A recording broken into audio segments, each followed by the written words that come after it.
What's up, guys? It's Rey-Jay back with another video. And in this, I want to give you guys some very nice indicators about the markets. Just know that I am not a financial planner, so take nothing I'm saying as financial advice.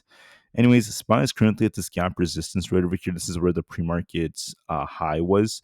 We need to see SPY hold above 564.5. If we do manage to do that, I'm looking for this gap to fill at 566.6. So there is potential to go higher. Now, if we end up losing the support right over here where the blue trend line is, very close to this like 561 area, this could be dipping back down. And as long as we're above this, we are looking a little bit more bullish. The ISM services numbers were quite good. The ISM services PMI was at 51.6, above expectations. Business activity was quite decent, and so was employment. Everything was okay, except for the fact that prices are still going up, which is somewhat inflationary. But besides that, I'm looking at this gap on SPY to see if we could hold. But keep in mind, we need to hold above our EMAs over here. The strength is not that great, and the volume is kind of low on SPY, which is not the best of signs. But despite that, I'm looking to see if we can try to push to fill this gap as time goes on.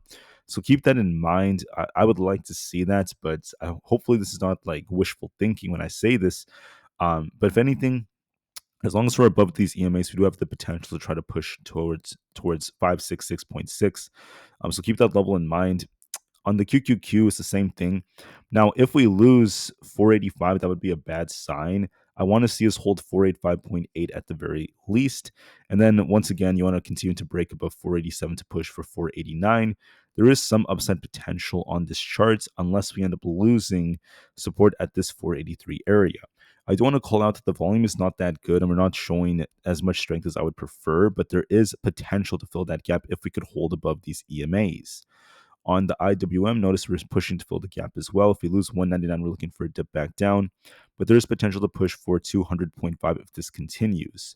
On ES, there's also this gap over here. Now, that's a little bit high. We're looking at this resistance right here at 5680. If that breaks, we're looking for an attempt for 5700. If we lose 5650, we're looking for a dip back down, all the way back down towards our 200 EMA around 5625. This is favoring upside a little bit more, but like I said before, we're still kind of choppy and the volume is not that great. So it's a little tricky, but there is that potential. The potential is still there. If we get above like 5680, I'm looking for an attempt for 5700. On NQ, it's really just trading sideways, but I would like to see us hold above 20,100 to really continue. If we can't do that, if there's a lack of volume and we end up losing like 19,900, looking for a dip back down towards 19,830, I would like to see us break 20,100 to start pushing to fill this gap towards 20,200 plus. So we'll give this some time. For Bitcoin, we have a nice double bottom like structure. I would like to see us get back above like 94,700 to continue. There is potential to push back up towards like these upper levels. So we'll see how that goes. But otherwise, it's very choppy. With their sales declining and a lot of bad news coming out, Tesla's a little bit weak right now. We're still technically in this flag that's forming, so it's not a bad sign. We actually lost the support right over here, but we'll have to see if Tesla could hold around this 272 area.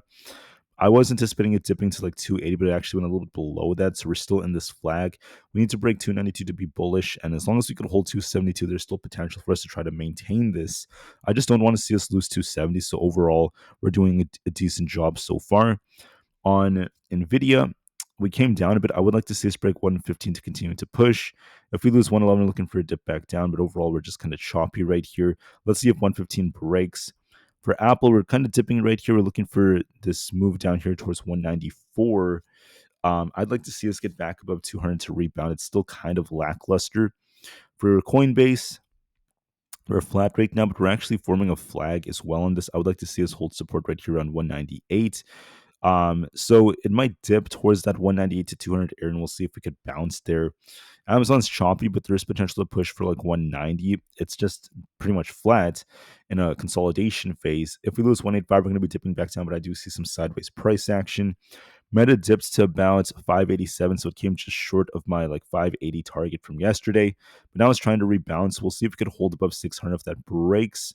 Like I said, we could go higher. I did mention to you guys Meta is bullish in terms of the trend, but I did say that there might be like a touch of like 580 before it tries to bounce. We hit 587 before we started to bounce, so it's a little bit better than expected. We'll see if it could break 600 to continue for 610. It does look a little bit more bullish to me. Microsoft looks more bullish, looking for an attempt for 440 to 442.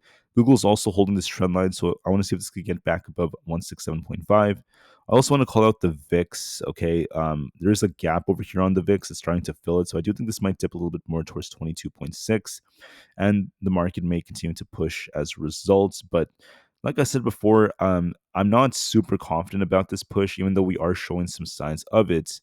We need a little bit more volume, and the strength is not that strong. But nonetheless, there is potential to try to fill this gap on SPY, so keep that in mind. So please keep that in mind, and I thank you all so much for listening. Please have a good rest of your day, and we'll see how well we end up holding up. Until I see you guys again, have a good one, and peace out.